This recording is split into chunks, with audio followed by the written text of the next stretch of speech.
자, 이제 부동산 분류가 있죠. 예, 부동산 분류를 크게 나누면 토지 분류하고 주택의 분류로 나눌 수 있을 때. 여기 생각나는 거 뭐 있으신가요? 토지 분류하면?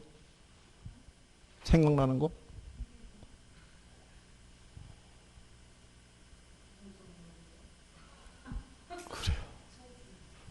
어제도 말이죠. 수업하다가 중간중간에 막 선생이 울컥할 때가 있었어요. 그제 진짜.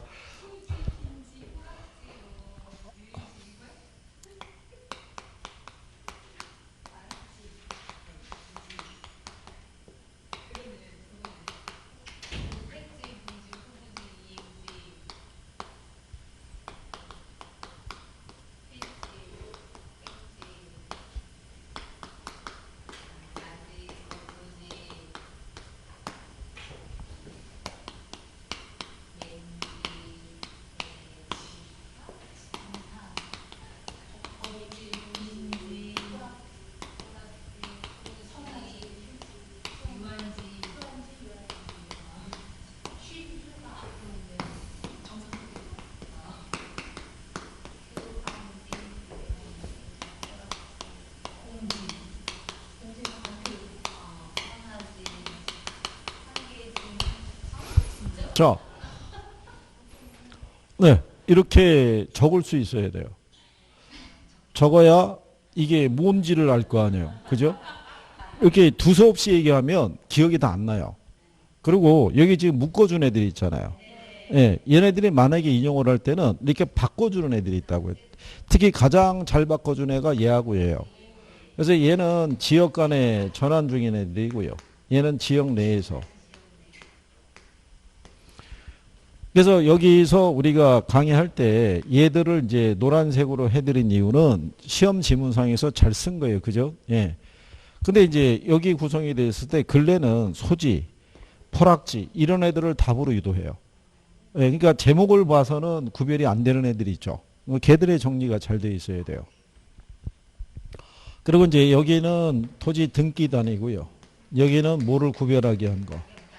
가격 수준을 우리가 구분하게 한 개념. 기본 그리고 의외로 얘가 잘 들어와요. 맹지가. 맹지를 왜 잘 집어넣겠어요? 맹지는 읽으면서 맹지다라는 걸 확인할 수 있죠. 그러니까 출제자들이 5개의 지문 중에서 빨리 판단할 수 있게끔 하나는 배열을 해주는 거예요. 그래서 얘가 또 의외로 잘 들어와요. 그러니까 그런 것들을 염두에 두고 그래서 그 17번 그 문제 보시면 이게 작년 기출이잖아요. 그러면 1번이 부지, 2번이 대지, 3번 빈지, 4번 포락지, 5번 소지잖아요. 답은 5번에 소지를 준 거예요. 근데 거기 3번하고 4번 있죠. 예, 걔네들은 제목을 바꿔준 거예요. 3번이 포락지고 4번이 빈지거든요. 예, 그러니까 이거를 일반적인 형태예요. 제목을 바꿔서 연달아. 예, 그렇게 해서 이제 문제 주는 거고요. 거기 보면은 2번에 공간정보의 구축 및 관리 등에 관한 법령과 부동산 등기 법령에서 정한 하나의 등록 단위로 표시하는 토지는 대지가 아니라 필지가 되겠죠. 그리고 1번에 보면 건부지 중에서 건물을 제외하고 남은 부분의 토지로 건축 법령에 의한 건폐율 등의 제한으로 인해 그래서 필지 내에 비어있는 토지를 공지. 그래서 이제 소지는 개발되기 이전에 자연적인 상태 그대로의 토지를 뭐라 그런다. 소지. 그러니까 여기 내용은 어렵지 않게 줘요. 그러니까 이걸 내가 적을 수 있느냐가 관건인 거예요. 그래 한번 적어봐야 된다는 얘기죠. 그렇잖아요. 한번 적어보지도 않고 시험장에 들어갔다가 나중에 후회한다고요. 이거. 여러분은 40문제잖아요. 그중에 몇 개 맞으면 돼요. 근데 총론에서 평균 3문제 나와요. 3문제는 기본적으로 맞고 들어가야 돼요. 그래서 나머지에서 21개를 맞아야 돼요. 그죠? 근데 여기서 하나를 틀리죠. 네, 그러면 데미지가 큰 거예요. 그러면 계산 문제를 맞추든가 나중에 어려운 거에서 답을 하나 또 맞춰줘야 돼요. 그러니까 쉬운 거 하나 틀리면 2개 틀리는 거랑 똑같아요. 그죠? 어쨌든 간에 합격은 해야 되잖아요. 이 좁은 바닥에. 그렇지 않겠어요? 아무개가 여기서 공부하고 있다는 거는 여러분은 비밀로 하고 있다고 그러지만 알 사람들은 다 안다는 얘기죠. 그죠? 모를 것 같죠? 아니 일단은 박간 양반부터 얘기하기 시작한다니까요. 박간 양반부터 밖에 나가서 난 벌써 노후 준비가 시작이 됐다는 둥 얘기하고 있다고요. 그죠? 나 이번에 올해 11월 되면은 사표 쓸 수 있을지도 몰라. 뭐 이렇게 얘기할 수도 있다고요. 그죠? 여름 휴가 나오면은 아마 자리 알아보러 다니자고 그럴 수도 있어요. 그죠? 저기 뭐 괜찮은 데가 있던데 부쩍 부동산에 관심이 많아지고 뭐 그럴 수 있다는 얘기죠. 특히 왜 부동산 왜 이 거래가 활발하고 부동산 가격이 왜 지속적으로 올라가는 데 있죠. 그런 데 있는 저기 시민들이 대부분 이런 부동산에 관심 또는 자격증에 관심이 크다고요. 이게 어떻게 하겠어요? 여기까지 왔는데 그냥 돌아갈 수는 없잖아요. 그렇잖아요. 이미 소문 날 때는 다 났고 그렇잖아요. 그리고 이제 조금 있으면 평상시 그냥 쑥쑥 지나가고 아무 저기도 없는 사람이 뜬금없이 10월달 되면 혹시 시험 뭐 보낼 때 아니야? 뭐 이런 식으로 한 마디씩 던진다고요. 이게 알게 모르게 다 예의주시하고 있다는 얘기죠. 그러니까 선택을 잘 하셔야 되죠. 자, 거기 18번에 보시면 토지 관련 용어의 설명으로 옳은 것을 모두 고른 것을 물어봤어요. 그죠? 기억해 보면 택지는 주거, 상업, 공업용지 등의 용도로 이용되고 있거나 해당 용도로 이용할 목적으로 조성된 토지를 뭐라 그런다? 그걸 택지라고 얘기하죠. 택지. 그 다음에 획지는 용도상 불가분의 관계에 있는 두 필지 이상의 일단의 토지를 말한다고 그러죠. 근데 여러분들이 공법에서도 획지를 배우세요. 공법에서의 획지는 어떤 의미냐면 한 필지 이상의 토지고요. 건축을 할 목적으로 조성된 것이 획지예요. 근데 여기서 배우시는 획지는 이건 감정평가상의 용어예요. 감정평가상의 획지는 다른 토지와 가격 수준이 구분되는 일단의 토지를 묶어서 획지라고 그러는 거예요. 그러니까 니은이 틀린 거라고요. 무슨 말인지 아시겠나요? 그 순간에 답은 1번이 되는 거예요. 그러니까 이 문제에서 포인트는 니은이 되는 거예요. 1번을 제외하고는 니은이 다 들어가 있잖아요. 그렇죠? 그러니까 니은을 맞출 수 있느냐 없느냐. 그래서 이렇게 배열이 돼 있을 때는 하나 풀고 밑에서 지워줘야 된다는 거. 그렇죠? 그 다음에 디귿에 보면 표본지라고 있죠. 지가의 공시를 위해서 가치 형성령이 같거나 유사하다고 인정되는 일단의 토지 중에서 선정된 토지를 말한다고 했을 때 표본지는 뭐를 표본지라고 그랬어요? 표본지라는 건.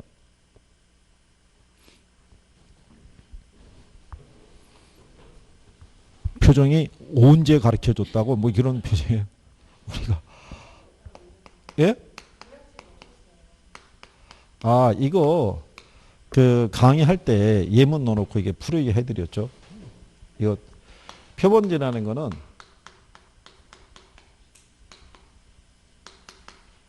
표준지의 지가 변동률이 있죠. 예, 이거 측정할 때 쓰는 게 표본지라고 알려드렸잖아요.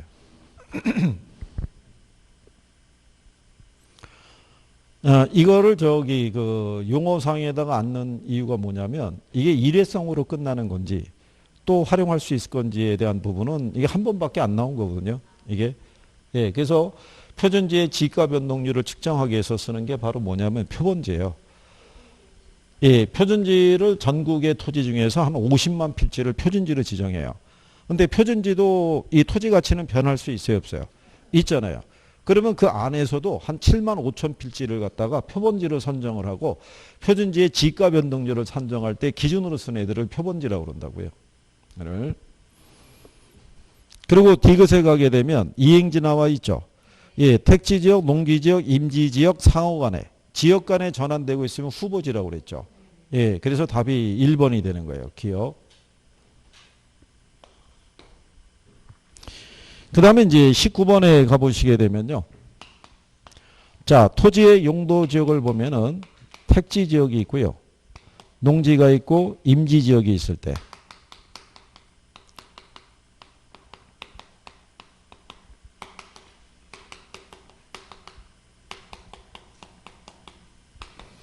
자, 거기 박스 안의 문제를 보면요. 인근 지역의 주위 환경 등의 사정으로 보아 현재 용도에서 장래 택지 등 다른 용도로의 전환이 객관적으로 예상되는 토지 있죠. 그러니까 이건 지역 간의 전환이 된다라고 봤을 때, 그죠? 택지 등 다른 용도로 이렇게 전환이 된다는 얘기거든요. 택지로 이런 식으로. 예, 그 토지는 우리가 후보지라고 그러고요. 그 다음에 택지 등 다른 용도로 조성되기 이전 상태의 토지 있죠. 자연적인 상태의 토지를 우리가 소지라고 얘기하죠. 그래서 답이 1번이 된다라고 보시면 되겠고, 이거는 이제 유관시험에서 이런 식으로 출제가 됐던 거예요. 그러니까 확인해 보시라는 취지고요. 그 다음에 먼저 페이지를 잠깐 넘기셔가지고 20페이지에 가시면 23번 문제 있어요. 예, 23번 보시면은 다음의 내용과 관련된 부동산 활동상의 토지 분류에 해당하는 거 물어봤죠. 자, 주택지가 대로변에 접해서 뭐로 전환 중이래요. 그 다음에 두 번째 보면 공업지가 경기 불황으로 공장 가동률이 저하돼서 주거지로 전환 중인 토지 있죠. 그 다음에 도로변 과수원이 전으로 전환 중인 토지 있죠. 칠판 보시면 무슨 토지? 이행지라고요. 이렇게 지역 간에 전환되면 후보지. 지역 내에서 용도 변경이 진행 중이면 무슨 토지? 이행지라는 거죠. 그래서 그 박스에 있는 내용에 대한 것은 이행지를 얘기하는 거예요. 그러니까 이런 식으로 실예를 들어서도 출제가 가능한 거예요. 그러니까 여러분 시험에는 예전에 어떻게 줬냐면 전이 뭐로? 답으로 이렇게 용도 변경 중인 토지 있죠. 걔를 뭐라 하느냐. 그래서 그렇죠. 그 답이 이행지였어요. 그러면 예전에는 이렇게 하나만 물어봤는데 이렇게 두 개 이상도 물어볼 수 있다는 거예요. 그래서 그런 내용을 확인하시면 되겠고요. 다시 이제 앞 페이지로 돌아오셔서 이게 자꾸 하다 보면요. 늘어요.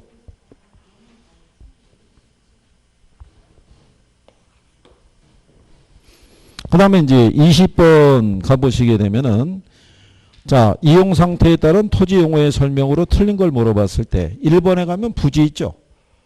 예, 부지는 건축 용도로 쓰일 수 있어요, 없어요? 부지는 주택이나 상가를 짓는 그런 용도로 제공될 수 있다, 없다? 부지. 부지가 포괄적인 용어잖아요. 포괄적. 그러니까 얘는 건축 용지로 쓸 수 있고 건축이 제한이 되는 도로부지나 하천부지 있죠. 예, 이럴 때 그 바닥에 제공되는 토지를 우리가 부지라고 그런다고요. 그 부자가 바닥 부자라고요. 그러니까 포괄적인 개념이 나오면은 걔가 바로 뭐 얘기한다. 걔가 부지 얘기하는 거예요. 그러니까 여러분들이 이거를 이런 식으로 해서 특징적으로 얘가 포괄적이라고요. 그러니까는 이거를 한번 쭉 적어주고 특징적인 게 뭔지를 내가 한번 확인을 해줘야 이쪽에서 문제가 나오면은 100% 맞출 수 있다는 얘기예요. 한번 해보셔야 돼요. 선화지는 고압선 아래의 토지죠. 이용 및 거래에 제한을 받는 경우가 많죠. 고압선 인해서. 그래서 일반적으로 선화지 감가가 행해져요. 그 다음에 맹지는 도로에 직접 연결되지 않는 한 필지의 토지 얘기하죠. 그 다음에 후보지라는 것은 지역 상호 간에 다른 지역으로 전환되고 있는 어느 지역의 토지를 말하죠. 그러니까 지역 간에 전환이 되고 있으니까. 근데 물에 의한 침식으로 인해 수면 아래로 잠기거나 하천으로 변한 토지는 포락지라고 얘기하죠. 그래서 그렇게 구별을 할 수 있으시면 되겠고요. 그 다음에 이제 옆에 뭐 같은 저기 때문에 그래서 이제 21번에 가면은 1번 지문이 있죠. 이행지 나오죠. 예, 근데 얘는 지역 간에 상호 간에 전환되고 있으니까 틀린 거죠. 이행지가 아니라 뭐예요? 예, 후보지죠. 후보지. 그리고 이제 2번에 보면 필지가 법률상의 단위 개념인데 반해서 획지는 토지형을 상정해서 구획되는 경제적 부동산학적인 개념이라고 그랬을 때 그래서 획지는 가격 수준을 구분하기 위해서 필지라는 것은 토지 소유자의 권리관계를 구분하기 위해서 그렇죠. 그 다음에 거기 4번 지문에 가면요. 건부지는 지상에 있는 건물에 의해서 사용수익이 제한되는 경우가 있죠. 그런 경우로 우리가 건부 감가가 발생한다고 그러죠. 토지상에 있는 건물로 인해서 토지의 가치가 낮게 평가되는 경우 있죠. 예, 그래서 그런 경우를 정리할 수 있으시면 되겠고. 그죠?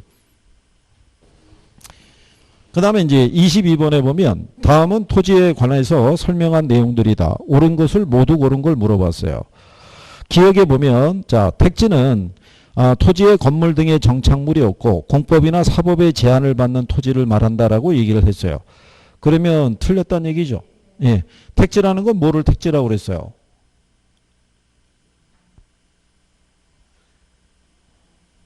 택지.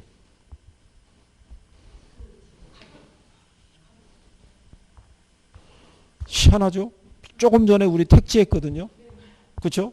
주거, 상업, 공업 등의 용도로 이용 중이거나 그렇죠? 그걸 이용 목적으로 쓰기 위해서 조성한 토지를 뭐라 그런다? 택지.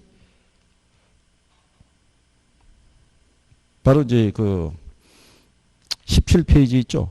한 페이지 앞으로 가보셔서 18번 문제 있죠? 거기 기억에 가시면 택지는 주거, 상업, 공업용 등의 용도로 이용되고 있거나 이용 목적으로 조성한 토지 이렇게 나오잖아요. 그죠? 좀 아까 우리가 읽고 넘어왔다는 거죠. 그죠? 페이지 하나에도 그 차이가 있다는 얘기죠. 그죠? 그 다음에 거기 보면 그러면 기억은 틀렸다는 얘기죠. 예, 그러면 2번하고 4번은 답이 될 수 없죠.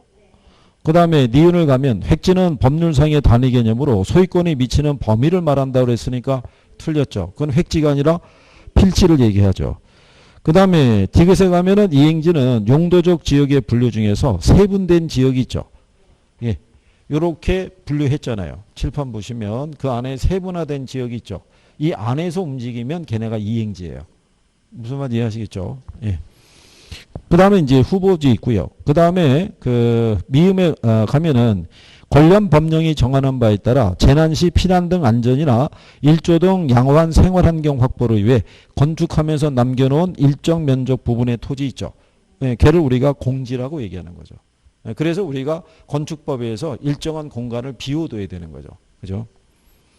그래서 답은 3번에 디귿하고 뭐 리을이 되는 거겠죠. 그죠? 그러니까 용어가 이렇게 저렇게 표현이 되는 간에 명확하게 구별을 할 수 있느냐? 예, 이게 관건이라고 생각하시면 되겠죠.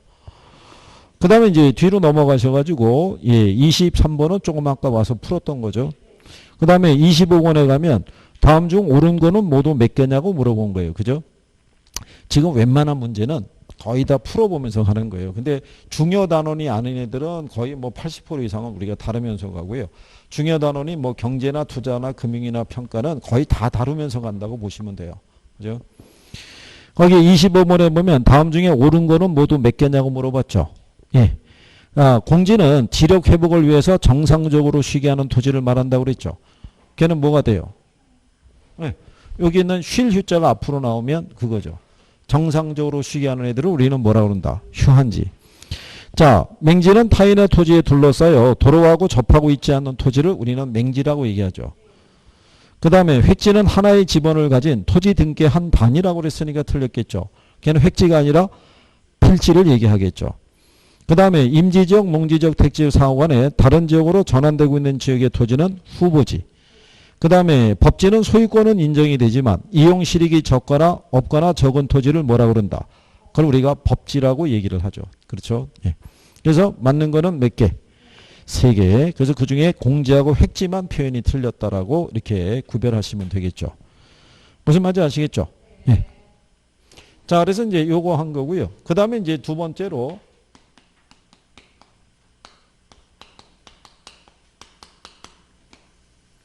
예, 주택의 분류가 있어요. 그죠? 예, 주택의 분류를 하게 되면 먼저 건축법이 있죠. 예, 건축법에 의해서 단독주택하고요. 그 다음에 공동주택으로 구별할 수 있죠. 그래서 단독주택이 있고요. 다중주택이 있고 예, 다가구가 있고 공간. 그 다음에 공동주택은 아파트 있죠. 연립 있죠. 다세대. 그래서 여기 나와 있는 다중은 우리가 고시원, 고시텔 같은 거 얘기했고요. 다가구는 원룸주택 이렇게 얘기한 거죠. 그러니까 소유권이 하나란 얘기죠. 그 다음에 여기 아파트 연립이 있고 뒤에 게 이렇게 대학교 이름으로 묶였을 때가 공동주택이다 이렇게 구별해 드린 거고 그 다음에 주택법에 의하면 준주택이 있죠. 그 다음에 도시형 생활주택이 있죠. 얘네도 시험에서 써요. 여기 보면 얘가 준주택이잖아요. 얘를 건설할 때는 건축법에 의해서 지은 거예요. 지었는데 얘는 주거의 형태로도 사용할 수 있는 거예요. 그래서 준주택이라고 명명을 해주는 거예요. 그죠? 그 다음에 이 도시형 생활주택이 있죠. 얘는 2세대 이상, 몇 세대 미만, 예, 300세대 미만의 공동주택을 얘기를 하죠. 근데 얘가 주택법령상 여기 있는 도시형 생활주택은 분양가 상한제를 적용하지 않는다는 거. 이건 법령에 규정이 있는 거예요. 그래서 이게 여러분 시험에 답으로 한번 나왔던 거예요. 근데 둘의 규모는 둘 다 국민주택 규모예요.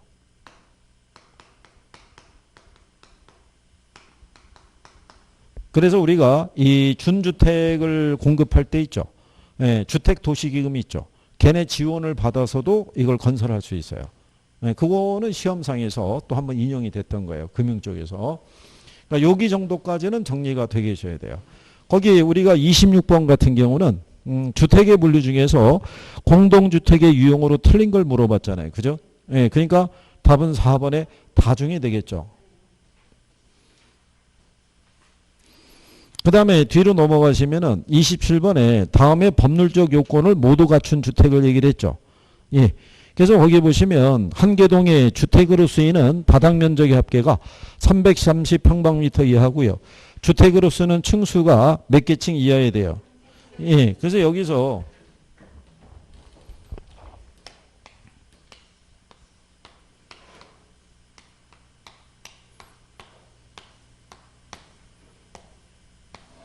이렇게 돼 있으면요. 구조가. 그러니까 여기 1층이 필로티 구조 있죠. 그래서 여기는 뭐로 쓰고 있냐면 예. 이렇게 했으면 층으로 보면은 5층이에요. 하지만 주거로 쓰이는 거는 하나, 둘, 셋, 네 개잖아요. 그러니까 이거는 4계층이라고요. 그래서 층과 계층은 틀리다 이런 얘기죠. 예전에 학개론 시험에서 출제했던 양반이 층하고 계층을 구별을 못해서 다 층으로 낸 거예요. 그래서 오류가 발생했던 적이 있어요. 네, 그래서 구별할 때. 그래서 여기서는 층이라는 표현을 안 쓰고 뭐라고? 계층이라는 표현을 쓰더라 이런 얘기죠. 그래서 이제 여기 나와 있는 거기 세 번째 학생 또는 직장인 등 여러 사람이 장기간 거주할 수 있는 구조로 되어 있죠. 그리고 독립된 주거의 형태를 갖추지 아니할 것. 그러니까 실별로 욕실은 설치할 수 있는데 취사시설은 둘 수가 없어요. 그래서 공동 취사시설로 만들어 놨어요. 그리고 우리가 고시원 또는 고시텔 이렇게 얘기할 수 있죠. 걔를 우리가 명칭에서 다중주택이라고 얘기하는 거죠. 예, 그래서 이제 그런 내용이고요. 그 다음에 그 28번에 대한 것도 있죠. 예, 28번에 대한 것에서도 답은 이제 4번의 다중주택이 답인데요. 5번에 가면 도시형 생활주택이 있죠. 350세대 미만의 국민주택 규모라고 그랬잖아요. 근데 300세대죠. 네, 350세대라고 해서 틀린 거죠. 근데 1번에 봤더니 연립주택이라고 있죠. 주택으로서는 한 개동의 바닥 면적의 합계가 660평방미터 이하라고 그랬죠. 우리가 이 연립주택 있죠.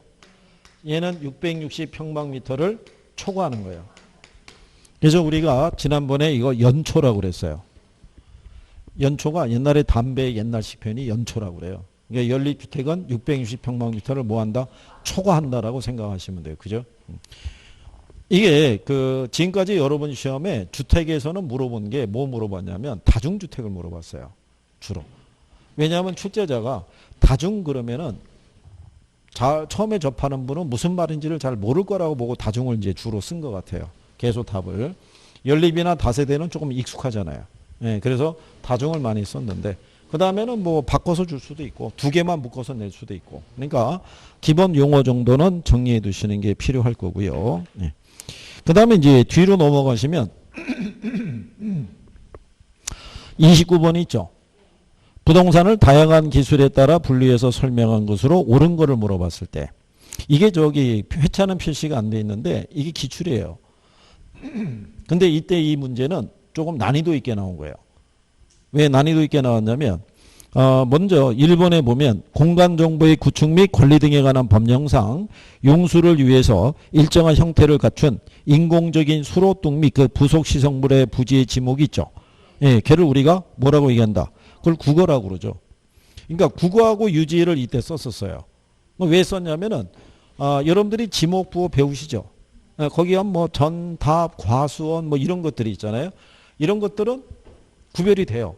대충 어떤 유추가 되는데 국어하고 유지는 유추가 안 되는 거예요. 그래서 출제자들이 선호했던 거예요.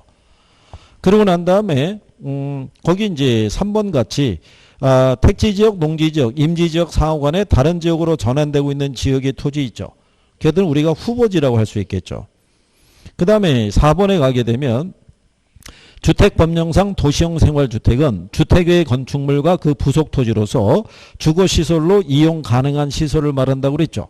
걔가 준주택이라고요. 그러니까 출제자가 그때 도시형 생활하고 준주택의 제목을 바꿔서 그렇게 냈던 거예요. 그런데 5번을 갔더니 국토의 계획 및 이용에 관한 법령상 공용시설을 보호하고 공공업무시설을 효율하기 위해서 필요한 지구에 대해서 중요시설물 보존지구로 지정한다고 그랬잖아요. 이게 공공시설 보호지구거든요. 그리고 이제 답을 2번에 건축법령상 용도별 건축물의 종류에 따라 운전학원 및 정비학원은 자동차 관련 시설로, 무도학원은 위락시설로 분류한다라고 해놨잖아요. 이게 답인데 이게 그래서 그때 항의가 빗받쳤던 거예요. 공법이냐? 이게 학개론이냐? 막 이래가지고. 네. 그러니까 이거는 공법을 안 배우고 1차만 공부한 사람은 무진장이 어려운 내용인 거예요. 읽어봤을 때 자기가 알 수 있는 거는 3번에 걔가 이행지가 아니라 후보지라는 거 하면 알겠고 나머지는 모르겠는 거예요. 네. 근데 1, 2차를 같이 공부하는 분은 공법을 배우잖아요. 그러니까 구별이 될 수 있는 거죠. 여실하게, 그게 확실하게 냈던 문제 뭐라고 볼 수 있죠. 그러니까 지금은 이렇게까지는 안 나오는데 근데 근래 보게 되면 공법상의 용어를 학개론에서 꾸준히 출제해요. 근데 이제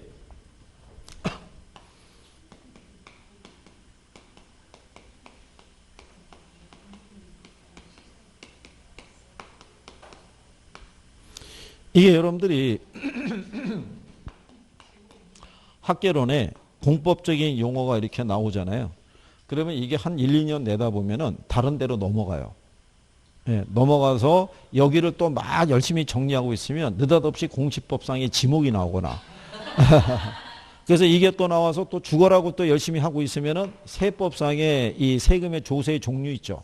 뭐 이런 걸 물어보거나 그래서 얘네 세 갖고 힘들게 하고 있는데 갑자기 중개사 법령상에서 중개업자의 뭐 의무 뭐 이런 것들이 나오게 되면 당황하는 거예요. 그죠? 어? 그러니까 결론은 뭐예요? 1, 2차 열심히 하라는 얘기죠. 통찰을. 근데 이제 이게 한 7월 달 중순 이렇게 넘어가게 되면 점점 더 2차 과목 선생님들의 얼굴이 기억이 안 나는 거예요. 보질 않으니까. 그래서 가끔 가다가 착각하는 거예요. 이 양반이 중개사법을 강의했는지 공법을 강의했는지가 착각이 될 수 있는 거예요. 열심히 해야 된다니까요. 네? 설마 저기 계신 분들 중에서 2차를 버리거나 그런 건 아니겠죠? 아직은 아닌 거예요. 그래. 아직은. 여차하면은 뭐 버릴 수도 있다 이런 건가요? 여차하면은.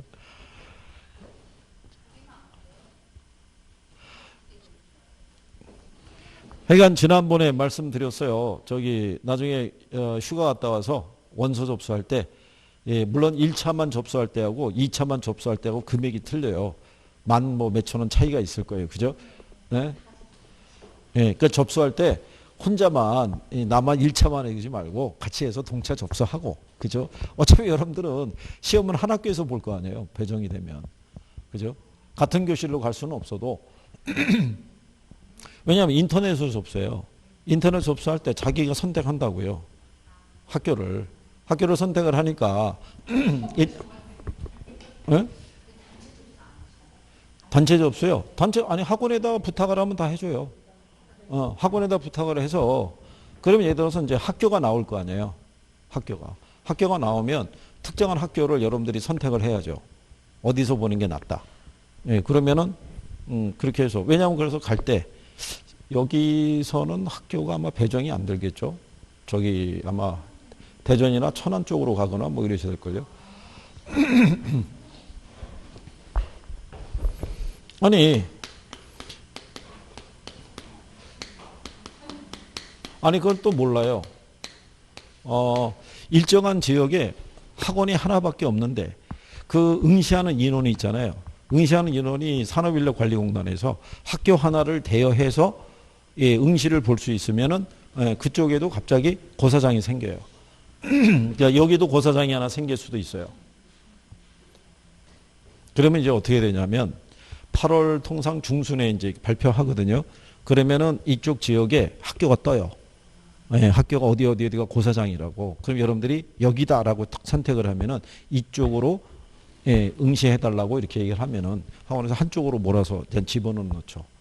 집어넣는데 같은 교실로 들어갈 수 있는 확률은 뭐 그거는 반반이라고 보셔야 되고, 운이 좋으면 같은 교실로 가는 거고 아니면 떨어질 수 있고 그런 거죠. 그래도 같은 교실로 아니 같은 학교로 가야 끝나고 난 다음에 시험이 끝나고 또 한번 뭉칠 거 아니겠어요? 예? 역전의 용사들 간에 그렇지 않겠어요? 아니 잘 봤든 못 봤든지 간에 1년 고생한 거잖아요. 그렇죠? 예. 그날이 오히려 그 시험이 끝나고 난 날 있죠. 그날 보리음료들을 많이 드세요. 어쨌든 잘 봤든 못 봤든 서로 고생했다고. 예. 그리고 이제 결과는 대충 유추는 할 수 있죠. 유추는. 그러니까 그렇게 생각하셔가지고 잘 하시면 돼요. 하셔가지고. 예. 그리고 이제 조금 있으면 이제 시험 가서 이제 주의사항 뭐 이런 것도 얘기해드리고 벌써 이제 그거 얘기할 때가 다 가고 있는 거죠. 금방 가는 거예요. 1년의 이 시간이라는 게 계속 머물러 있는 건 아니고요. 계속 진행하는 거예요. 계속. 설마 이게 시작해가지고 7월이 될 줄 어떻게 알았겠어요. 그죠? 네. 기운들 내시고.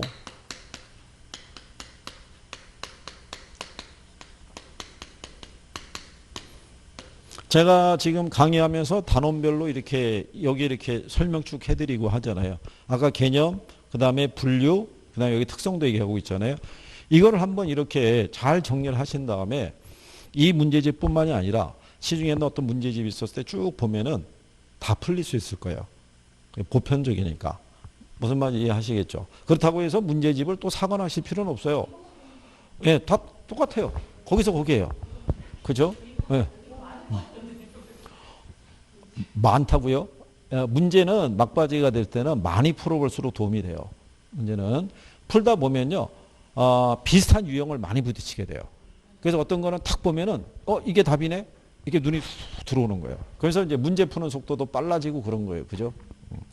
기운들 내시고. 자, 자연 특성에 가게 되면 제일 먼저 나오는 게 부동성이 있어요. 요 부동성이라는 건 토지의 지리적 위치 있죠. 이거는 인위적으로 이동이 안 된다는 거예요. 이로 인해서 파생되는 특성이 있죠. 뭐 있어요?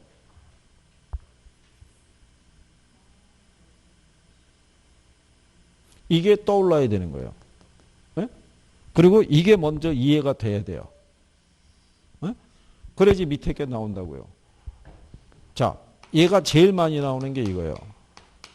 시장의 국지화. 그 다음에 이제 부수적으로 임장활동 이런 거 필요로 한다. 그 다음에 움직이지 못해서 외부 효과에 영향을 받는다. 그죠? 중앙정부나 지자체 있죠. 상이한 규제와 통제를 받을 수 있고, 그 다음에 조세 수입의 근거도 될 수 있고, 그렇죠? 그러니까 이런 게, 이게 있어요. 키가 되는 애가 하나 있어야 되는 거예요. 그래야지 걔가 딱 떠오르는 순간에 밑에 들이 연결이 돼서 쭉 떠오를 수 있어야 되는 거예요. 그게 답을 풀 수 있죠. 그 다음에 부증성이라고 있죠.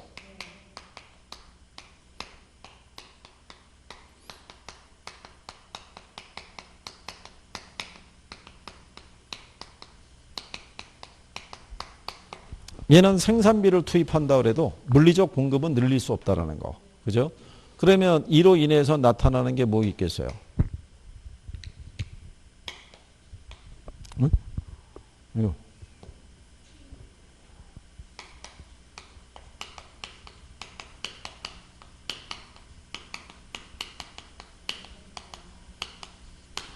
토지의 공급을 완전 비탄력적으로 만들어줘요. 그죠?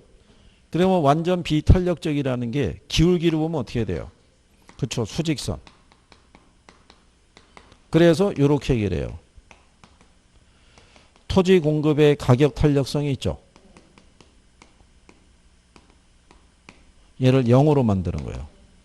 이런 식으로. 그리고 여기서 하나 알아두실 거는 얘가 물리적 공급이 안 된다는 거예요. 근데 무슨 공급? 이거는 가능해요. 뭐가 있어서? 그게 용도의 다양성이에요. 만약에 부증성으로 인해서 물리적 공급하고 용도적 공급을 다 불가능해 한다면 틀리는 거예요. 무슨 말인지 아시겠죠? 얘는 물리적 공급만 안 된다는 거예요. 그죠? 그렇기 때문에 이런 성격을 가지고 있어서 얘가 부증성의 예외는 있다 없다? 예외는 없다라는 거예요. 그래서 우리가 토지 이용을 무슨 이용을 하냐면 집약지 이용을 해요.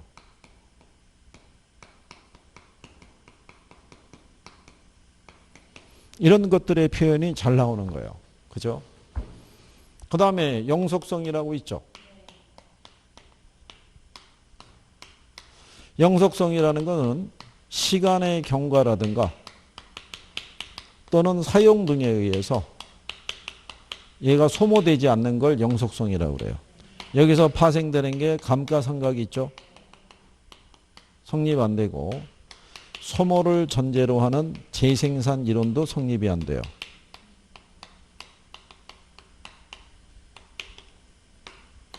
그 다음에 소유에 따른 이익하고요.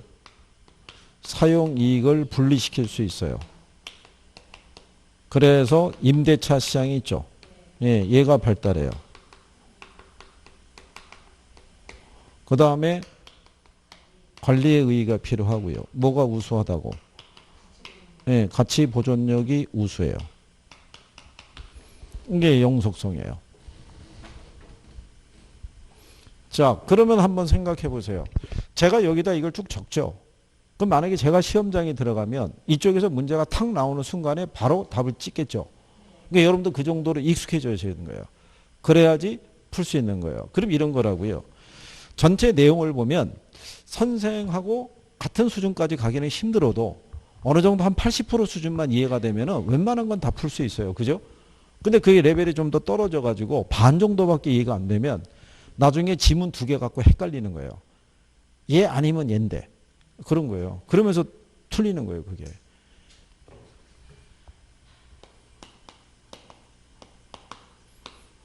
개별성에서는요, 토지는 다른 토지와 대체할 수 없어요. 그죠? 근데 이게 대체할 수 없다는 것은 물리적 측면에서 대체할 수 없다는 거예요. 경제적인 면에서는, 용도 면에서는 대체할 수 있다, 이렇게 보셔야 돼요. 그래서 일물일가의 법칙이라는 게 성립이 안 되죠. 그래서 다른 토지하고의 비교가 좀 더 어렵고요. 보편적인 원리나 이론을 성립할 수 없게 만드는 거.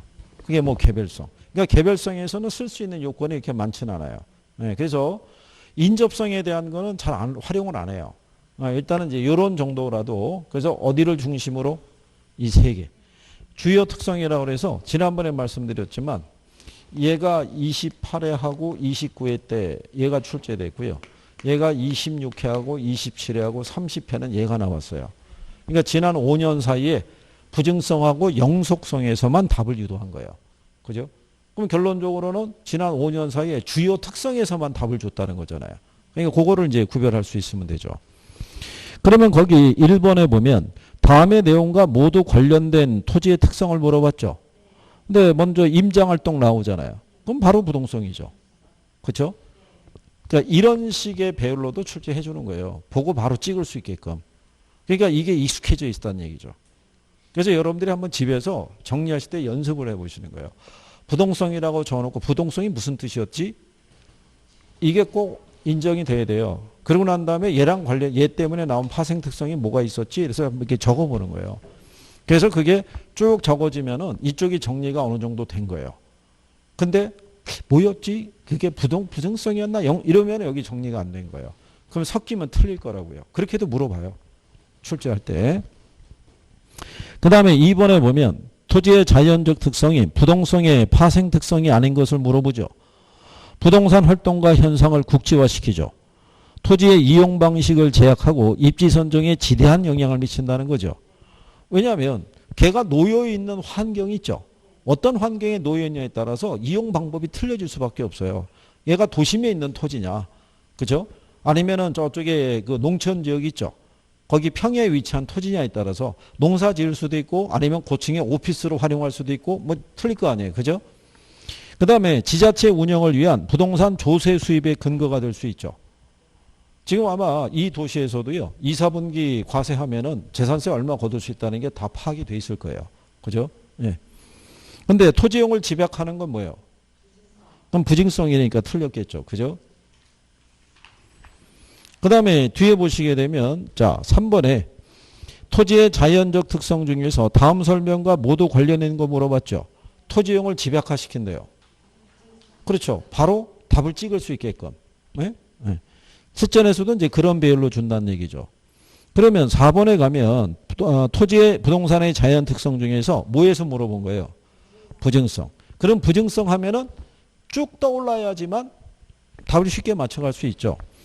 토지는 다른 생산물처럼 노동이나 생산비를 투입해서 순수한 그 자체의 양을 늘릴 수 있다 없다. 예, 늘릴 수 없다는 얘기죠. 거기 5번에 보면 부증성에 기인한 특성 토지의 희소성은 공간수의 입지 경쟁을 유발시킨다고 그러죠. 그래서 일반 부증성으로 인해서 토지의 가격은 수요자 가격이라고 얘기를 해요. 왜냐하면 아무리 희소하더라도요. 그거를 원하는 사람이 없으면 가격이 성립할 수가 없어요. 그래서 공급자 가격이 아니라 무슨 가격? 수요자 가격의 성격을 띠고 있고요.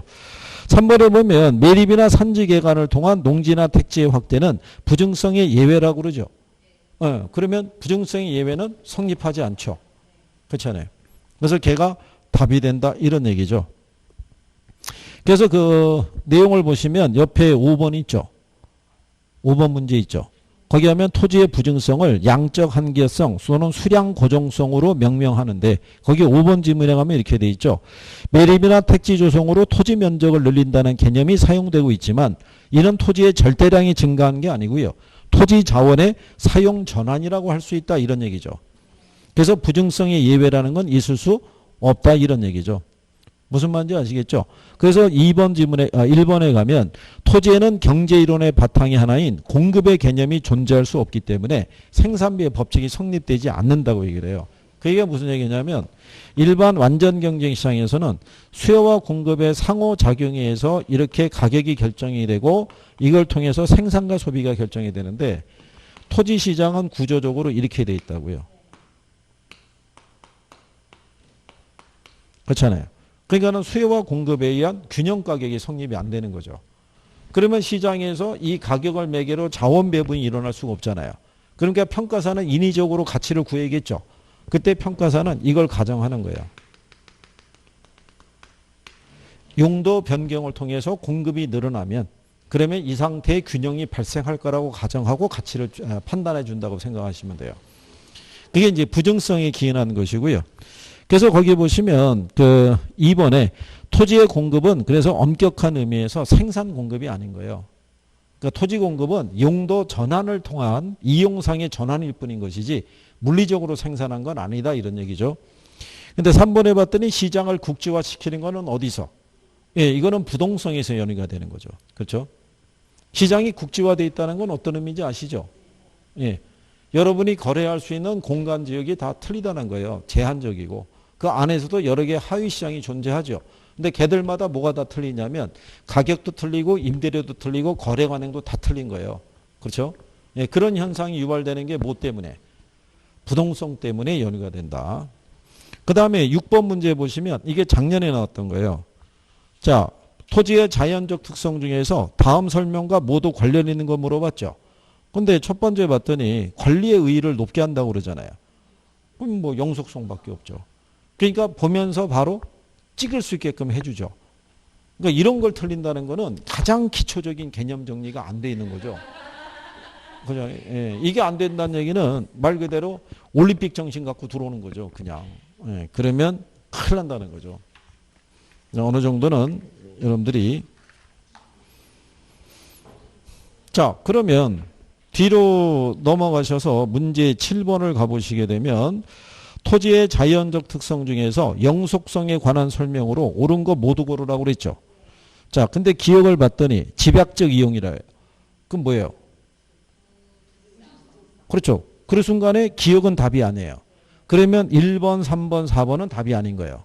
그 남는 게 2번하고 5번만 남잖아요. 그죠? 근데 2번하고 5번에서 순서상에서 차이가 있는 게 디귿이에요. 근데 부동산 활동을 임장 활동하는 건 그러면 답은 2번이죠. 그렇겠죠. 이런 식의 배열이에요. 실전에 가도. 그러니까 하나 풀고 밑에서 지워줘야 돼요. 그죠? 다 풀고 답을 찾으면은 그만큼 시간을 뺏기는 거예요. 그죠? 그러니까 니은에 보면은 소모를 전제라는 재생산 이론이 있죠.